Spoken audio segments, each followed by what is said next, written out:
They've been lobbying for this to be brought down, the amount that you make for your gross product.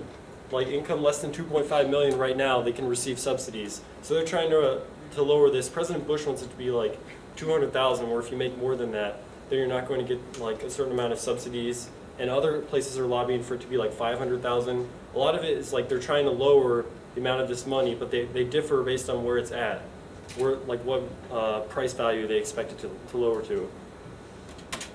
Also, this is the reason why a lot of farmers think it's like difficult for their trade as opposed to like other businesses. There's a lot of capital expenditures and a lot of big costs just to start out, and there's like unpredictable seasons and weather. You could lose your crops.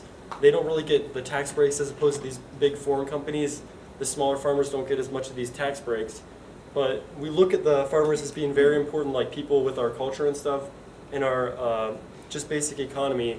But it's really hard to actually start up. You need expensive equipment, and some of this equipment they reference to like reapers and different types of equipment. It's like $300,000 for like a new piece of equipment. I know I couldn't go out and like just purchase that if I needed to. So sometimes it seems like things are just fine and they just like harvest these crops. But when they need to expense something, it's a very big purchase. So they need help by the government.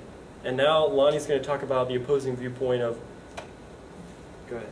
Okay. The opposition is saying that the farm bill should be cut drastically. This is because farmers currently made last year around $92 billion, with an extra $13 billion in subsidies.